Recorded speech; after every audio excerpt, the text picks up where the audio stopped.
We're now live. Yes, good evening. It's 7 o'clock and we're now live. We're live on Facebook and we're also live on YouTube. I say we, me really, mainly me, and also Instagram, obviously. Some of my biggest fans on Instagram. I've got funny eye. I don't know what you call it, thing that you put over the top, which is yeah, I do like, before joining, I do like experimenting with the things that you put over the top. I'm sure there's a word for it, but things like that. Hey Kelsey, good to see you. A little bit distracting, you could argue. So perhaps I'll try and turn it off, presuming you're pressing the same button. Nope. Okay, not by pressing the same button. By oops. Okay, how do we turn it off? There we go. Turn it off. Oh, look at that request. Carly Aussie sent a request.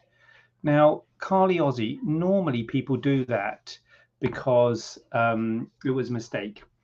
So I'm going to assume it's a mistake. But if it isn't, let me know. Put a message, say it wasn't a mistake. You want to talk, and we can do a. I think it does split screen, and oh, you've done it again. Should I accept it? I will accept it. I'm warning you, I will accept it if you want me to accept it. But just to be aware that sometimes people press the wrong button. Right, should I accept it? Oh, it's gone now. Okay, so I'm assuming you pressed the wrong button.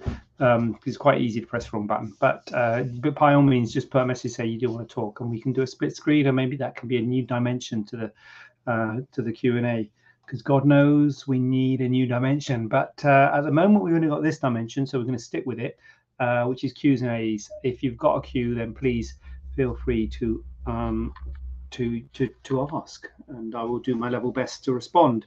But I've got some Q's here. Kelsey, sorry, see you in 4 weeks. I am counting the days, Kelsey. Absolutely, 4 weeks till I see you. Looking forward to seeing you then. It's on my calendar. So I'm going to just kick off, if that's okay. Do we offer hematoma treatment to a non-existing patient? Non-existing patient? Well, if it's a non-existing patient, anyway, yeah, I know what you mean. To a patient that's not a patient of mine. No. Short answer. I mean, why would you? I suppose, is that a silly question? Why would you? I was going to say, why would you want a different doctor to do your hematoma? I mean, a hematoma comes relatively shortly after the surgery. So why would you not want your original surgeon to do the surgery? Unless, I guess, you're so deeply unhappy with the surgeon. But, you know, what would your surgeon have done to you to make you so deeply unhappy within such a short period of time? Presumably you were happy with them because you went with the surgery with them. So my advice is always the same: go and see your original surgeon, because your original surgeon will almost certainly, I don't know if I'm right in saying this, almost certainly do it for free. I think most, hematoma is a standard post-op complication that would be evacuated without having to pay. So if you went to see me, for instance, I would charge you to evacuate hematoma, and well, as I say, I wouldn't do it because I don't tend to want to kind of take on patients in the immediate post-operative period. It's one of my things that I say to patients is that if you are having treatment somewhere, you pay a lot of money for this surgery. It's all self-pay. All the surgery that I do, it's all cosmetic, which is self-pay. It's not insured. And the difference between self-pay and insured is that when you're doing, as a doctor, when you're doing insured work, you get paid for every procedure. So you'll get paid for the surgery, you'll get paid for the hematoma. If they have a hematoma, you'll get paid for every consultation. You get paid, basically each thing the patient has done is paid for by the insurance company. So the insurance company paid for, all the blood tests, all the x-rays, all the whatever. When you have self-pay patients, the hospitals and clinics and stuff put together a self-pay package. So a self-pay package tries to give some transparency. So it says, if you want to have a tummy tuck or a breast implants or a mole removal or whatever it may be, this is how much you pay. You don't have to pay for tests. You don't have to pay for problems if you get a hematoma or if you get an infection or if you get a wound breakdown or whatever it is. You don't have to pay. So it's a fixed price package. And so it's a package price for the surgery and all of the aftercare. And that is why when someone has surgery somewhere else and says, look, I'm not happy, will you kind of take on my aftercare? Personally, I don't tend to do that because I'm like, it's not kind of fair to say to my current patients, my current patients are perhaps I don't know, but let's say they paid more than what the other patients paid. You can't just sort of pay for the aftercare. We don't have an aftercare package that you can pay for. So I don't tend to take on people who are kind of like immediately post-op. I tend to just look after my own patients and suggest to those patients they see their original surgeon. But I know it's difficult when patients are let down by surgeons. And one of the problems, again, for me as a surgeon, is it's always more difficult looking at people who have had surgery by someone else, because it's always more difficult to treat someone who has already had surgery. Revision surgery is pretty much always more difficult than the first time, because there's scar tissue and there's difficulties, and it's always better, if you can, to stick with your original surgeon. Kelsey, what filter have you got on? I'm hoping that was an old message because I haven't got one on. I think I've taken it off. There was a thing for my eyes. It was an eye one. That's all I can say, Kelsey. At the bottom, there's a lot of these little icons come up, and I just press one of them. That's as much as I can. That's as much as I can say about it. Fairy Dust is coming for your hooded eye surgery. Can't wait. All booked in. Fairy Dust. Looking forward to seeing you, because we've got a couple of extra surgeons now, so that's really exciting. Really looking forward to growing it and building it, and having a few of us who kind of work together. That's always been my dream. Maybe that's an overstatement. Goal. It's always been my goal, is to have a place where there's a few of us where we work together and support each other. So thanks for booking in, Fairy Dust. Very much looking forward to seeing you in the clinic soon. So yeah, right? So I've done that question, haven't I? Do we offer hematoma treatment for a non-existing patient? So I think it wouldn't be non-existing, would it? It'd be a non current, not a current patient or whatever. It's good to have a goal. It is good to have a goal. It is essential to have a goal, Fairy Dust. It is essential. Otherwise, you're just at the mercy of life. I have 2 to 3 inch ab separation since having children 2 years ago, but I hardly have any excess skin. Would it be possible to help me? Really difficult situation for this is, and so in short answer, don't worry, I'm going to do a long answer, but short answer is no. I wouldn't be able to help you.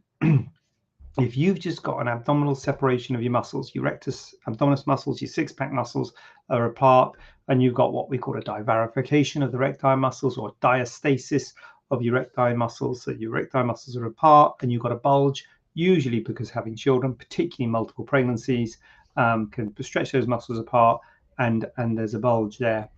It is quite easy and routine to fix that as part of the tummy tuck, because when you do a tummy tuck, you take out the skin of the lower abdomen, you dissect all the way up to the rib cage, and then you pull the skin down, and that means that the whole length of the rectus abdominis muscle from the rib cage, from what we call the xiphisternum down to the pubic area, is exposed, and it's quite easy to stitch those muscles back together. It's a routine part of a tummy tuck. So as part of the tummy tuck, no question, that's an easy problem to fix.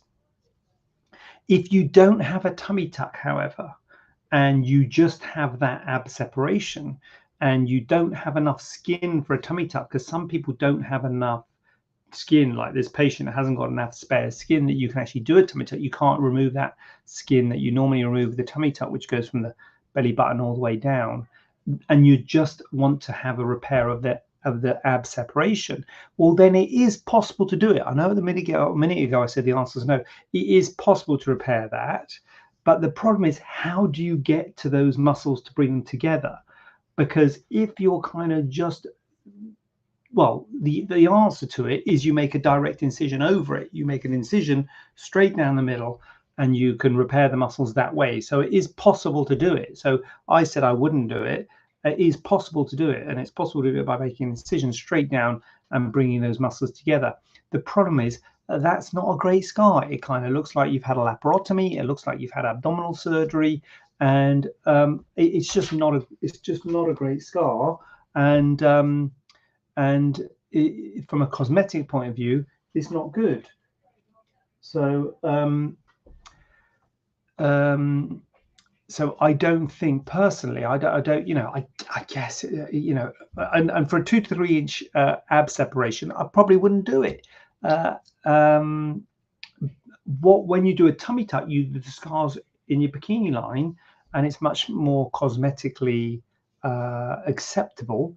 But you cannot get all the way up to the top of your rib, to the visiphus sternum, through that incision, because when you're doing a tummy tuck, you're already starting from halfway up the abdomen. I don't know if that makes sense, because you're taking out that ellipse of skin. So you're starting at a point above the belly button, and then you just have to go that last bit.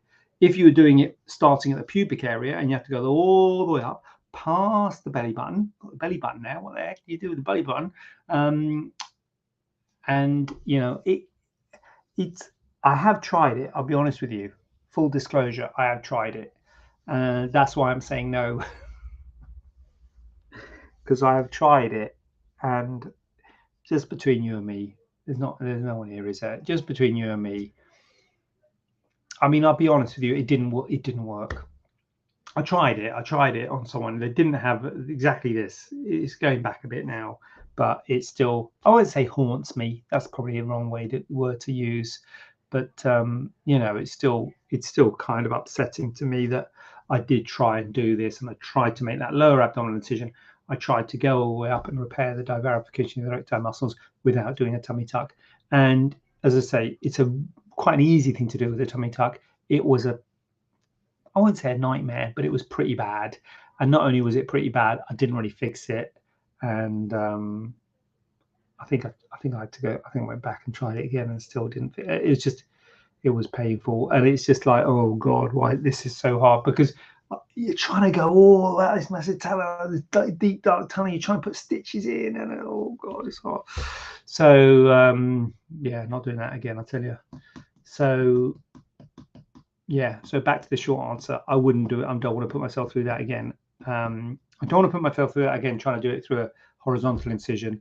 And personally, I think having the vertical incision, which would look like a laparotomy, would have more, personally, I think it'd have more adverse consequences, cosmetic consequences, than the bulge, personally. But I guess we could have that discussion, but we're probably not going to have that discussion based on what I've just said there, because I think I've probably counted myself out as being a potential surgeon for, I don't know who's asked this question, but I guess they're probably running for the door as we speak and looking for a more appropriate surgeon, which is fine. You cannot win them all. You can't win them all. I don't think I'd win this one. And my advice would be to think about whether you have surgery at all. The other thing I'd be thinking is to see if you did have enough excess, because if you've had children to the extent that you can have that significant a divarification, it might be that you would have enough spare skin. That's the other thing I'm thinking. It's an unusual situation to have that divarification without the spare skin. It's not impossible, but it's unusual. So that's the thing in the back of my mind. But in the front of my mind is, look, I don't want to put myself through this, and so it's a no. Right from me. So see if we can get an operation that I can do. Can I have a cyst removed that is located on the crown of my head prior to having a hair transplant in October? Or is it best to wait until after the hair transplant to have the cyst removed?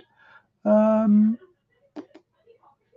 I don't think it matters greatly, but I guess if I'm going, so it's not like a definite got to do it this way or that way, but I'm guessing if you're going to go a bit over 50%, maybe 60, 70%, I'm going have it done first before your hair transplant, because when you have the cyst removed, well, if they're doing the hair transplant, they probably wouldn't want to do it into the cyst, but if you're having the cyst removed, then we might remove a bit of skin, depends on how big your cyst is. Might remove a little bit of skin. So if that bit, only a tiny bit of skin, but if that tiny bit of skin has got a bit of hair transplant in it, that might be a bit annoying that we've removed a bit of hair transplant skin. So I'd probably go for have it done first. I mean, having the cyst removed will leave a little scar, and that scar will not have hair on it. So this is something slightly different thing to consider if you're having a cyst removed on your scalp, because one of the problems with scars on the scalp is that if you haven't got any hair, if it's a bit like, a bit thinning, if you've got no hair, the scar often, once it fades, is pretty hard to see. If you've got big bushy hair, like the scar is hard to see. The problem with the scar on the scalp is if you've got like close cropped hair. So the paradox is, if you've got no hair where the cyst is, then if you have a scar, it might not be too much of a problem. But if you then get a hair transplant and you get a bit of hair there, especially if the hair is quite short and close cropped, you might have a defect, you might have a line in your hair, which might be actually a bit more obvious than if you had no hair at all. So the scar might be more obvious if you have a little bit of hair compared to whether you've got no hair at all. So that's kind of something to consider if you're having a cyst removed in that part of your head. And it depends on how obvious the cyst is, because if the cyst isn't very obvious, then you might want to kind of leave it, really, because it might cosmetically look better than having a scar. I mean, it's something for a discussion, but it's one of the things to consider. A bit like if you have a scar on your face, if you have like clean shaven, then the scar usually fades pretty well. If you have a big bushy beard, then the scar is completely hidden within the beard. The problem is you have it like a George Michael, like really close cut beard, then you can have that like line in that close cut beard. So it's always a bit of a problem with a close cut with kind of shorter hair, really. Very long hair and no hair is better than shorter hair if you're having a cyst on your hairy part of your body, which is usually men's beard and men's heads as well, because female heads, it's usually fine because they've got more hair than men. Don't want to be called out for being sexist, but I mean, that's fascinating in itself. Why do men lose their hair and not women? Fascinating area of study. Perhaps we can talk about that another day. Number one, Buttsies. A bit of advice, please, doctor. I had a breast uplift and reduction last March 2022 in Turkey. No issues, healed lovely. Now 18 months later, where the scarring is anchor scar, abscesses have developed. Don't stop leaking, all superficial, no imperfection present. Unusual, no Buttsies, I'll give you one. Number one Buttsies, I'll give you that. Been referred to a breast specialist and GPs, don't know what's happening.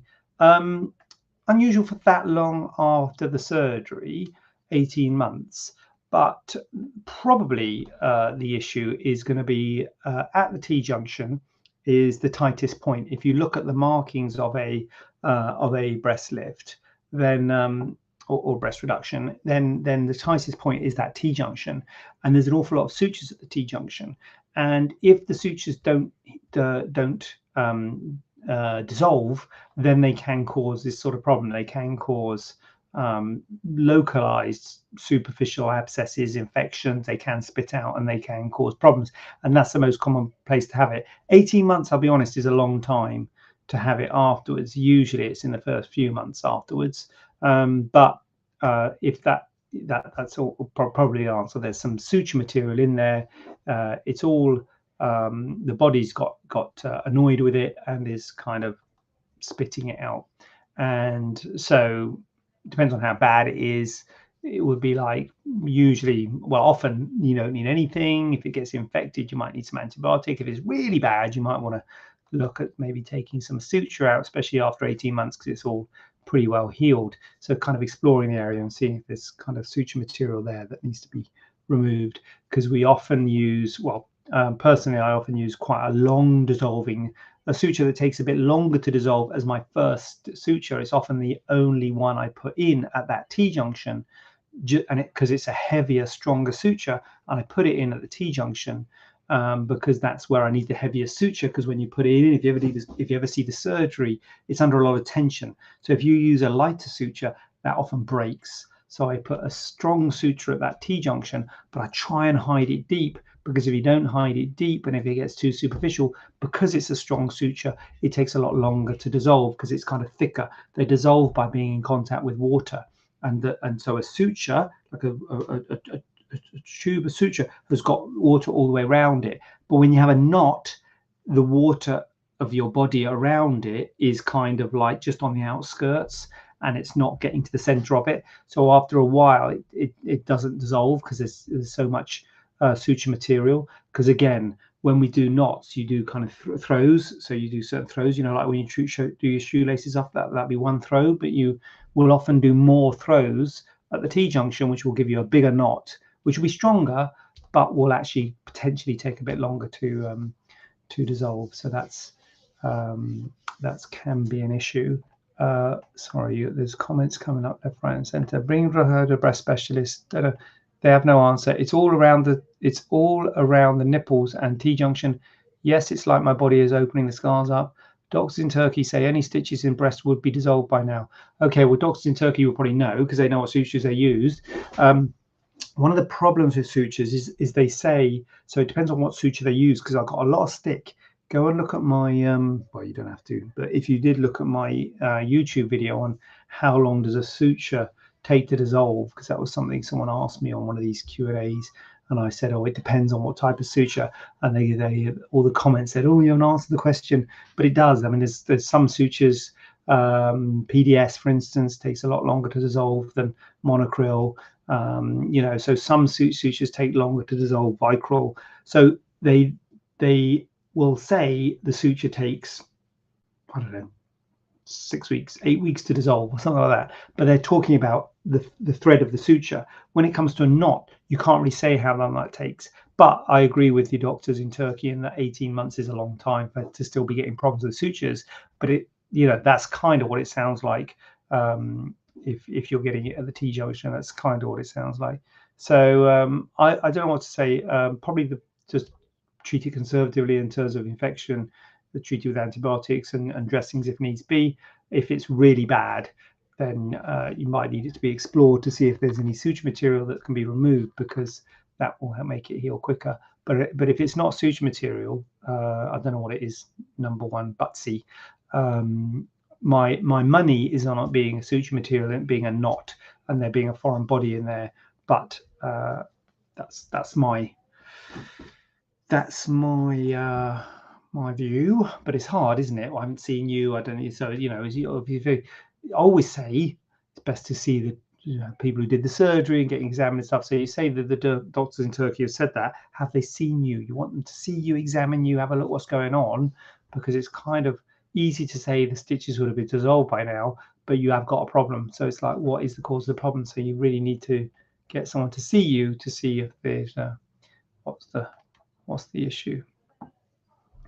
Hi, is it normal to have to hold your tummy muscles in after a tummy tuck? Is this to avoid them becoming lazy after wearing compressions for so long? No.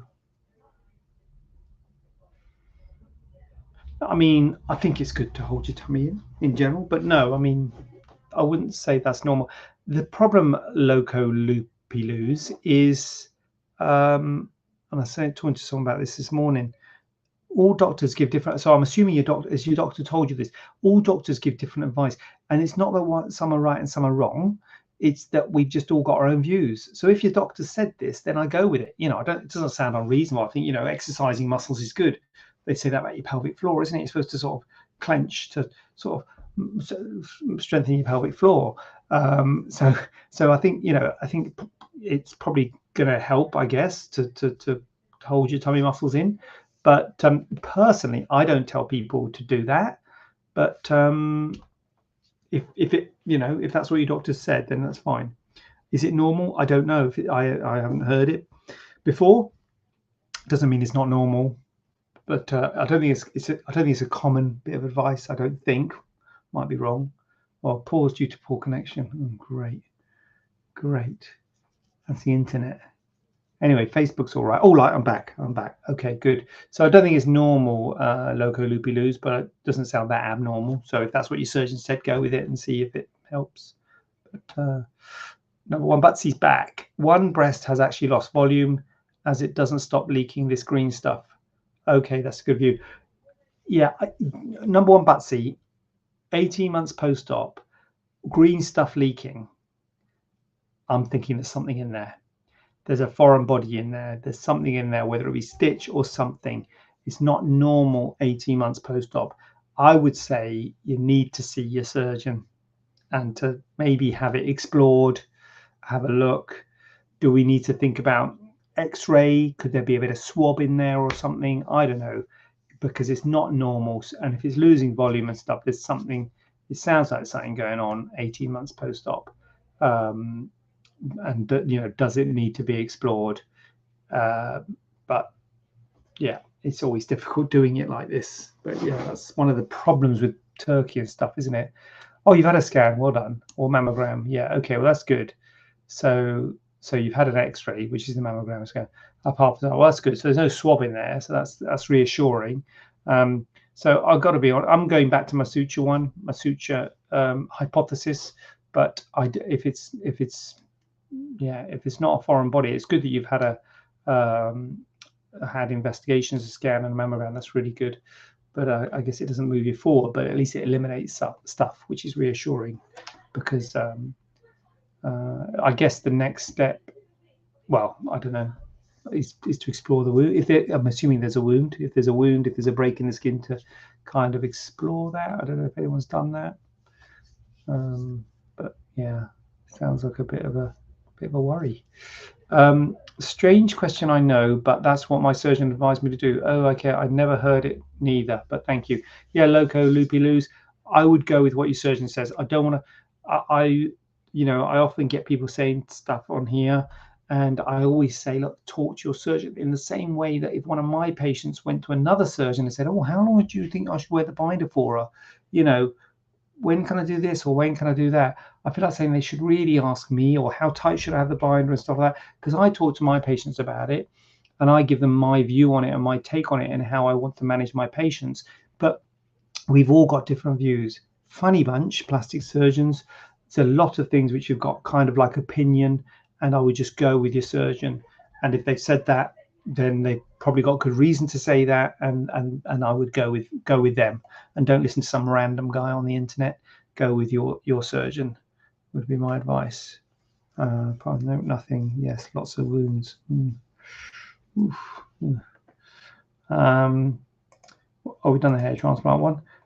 Do you perform umbilicoplasty surgery? Yeah, this is something Amy asked me yesterday, day before. So someone's inquired saying, now, do we perform umbilicoplasty surgery? The answer is yes. I mean, all umbilicoplasty means is changing the shape of the umbilicus.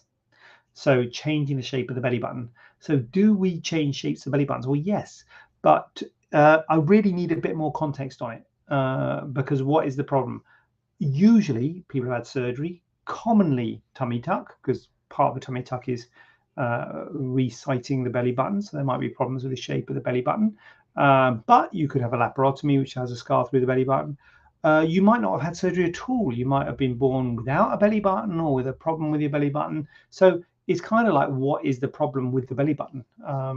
as to whether so before we can say whether we can help or not. But as a blanket question, do we perform umbilicoplasty? Well, then yes, we do. We do change shapes of belly buttons, but it can carry a multitude of sins. So what would be helpful for this person if they want, and I'm trying to streamline the process at the clinic so people don't have to come to clinic. That's one of the reasons I do this, so that people can kind of talk to me and they can see me before coming to clinic, because obviously they have to pay for consultations and stuff coming to clinic, and it might be like, oh, like the patient with the ab separation and stuff, it might not be worth paying to come and see me because I might not be able to help you. If I can't, I'd give you the money back, but you might you don't want to maybe waste your time. Maybe you've got something better to do that day. Maybe I'm not your man. So same with this umbilicoplasty, people think what we're encouraging people to do is maybe if you give us a bit more information, let us know if you've had surgery or not. Let us know specifically what the problem with the umbilicus is. Is it sticking out? Is it dented in? Is it too big, too small?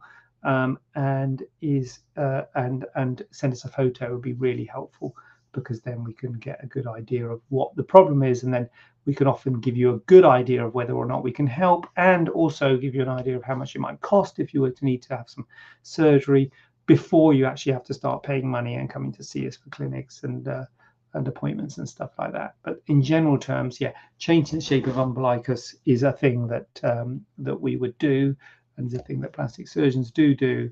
But a little bit more info on that specifically would be helpful. Last question, full disclosure, one of the last question people. So if you've got a question, get it in, because this guy's going in a minute. Tony's in the house. Good to see you, Tony. How long do I stay in hospital when having a thigh lift? Now, regular viewers might know that I have quite a simplistic regime in my practice, in that pretty much whatever operation I do, people have a dressing clinic at 1 week, appointment within 6 weeks, then 6 months, then 12 months, then yearly for every operation. And similarly, I have a relatively simplistic regime with stay in hospital. So would I say a lot of surgery, maybe probably not most, but a lot of surgery is done as a day case, which means you're in and out same day. Breast lifts, breast implants, smaller breast reductions, these are all done as day cases. Bigger operations that might need drains, but usually it's the drains that's going to kind of keep you in. Tummy tucks, bigger breast reductions, and thigh lifts and arm lifts, so I put into those categories, stay overnight. And pretty much 1 night overnight stay is as long as it gets. It's a lot less than it used to be. It used to be tummy tucks for 3 nights.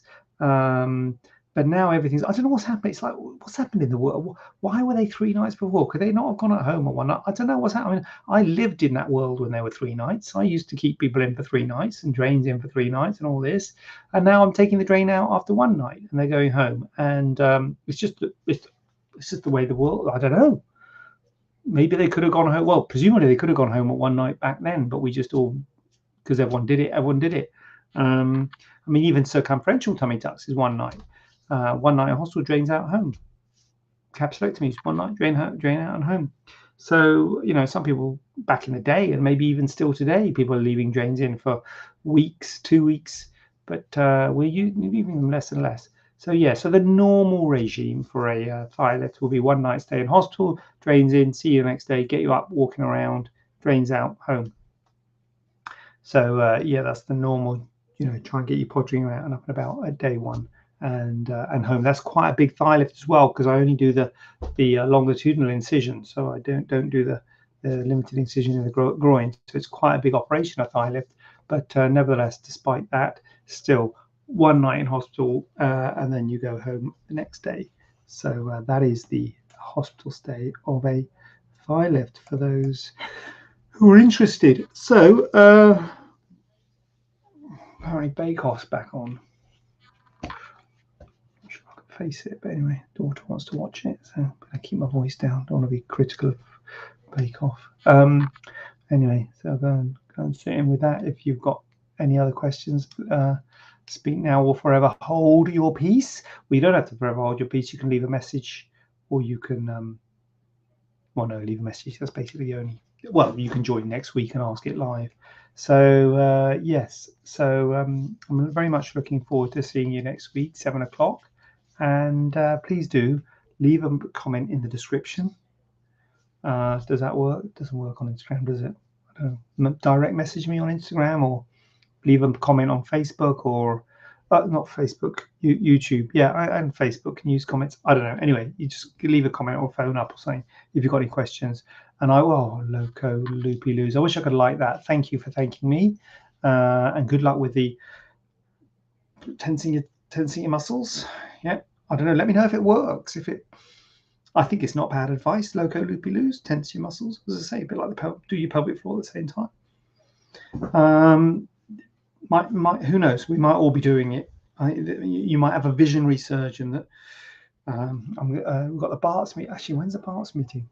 Is it next week or week? Crikey, it's not next week, is it? God, it is next week. God in heaven, it's next week.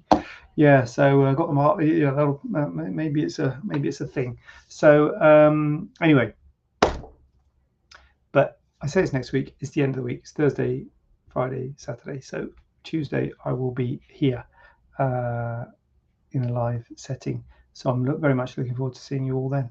So and good luck, number one, Butsy. I hope things dry up. But if it's dragging on, exploring the wound, I guess, would be the next step. But ideally, that would be the Turkey people. But that might be hard. But now, but that's Good luck with everything. And thanks for participating. Thanks for commenting. And see you next week. Take it easy. Look at that. 7 people, 8 people. Oh, 6. Thought went up then. Anyway, Facebook/YouTube. Good to see you here this evening. And I will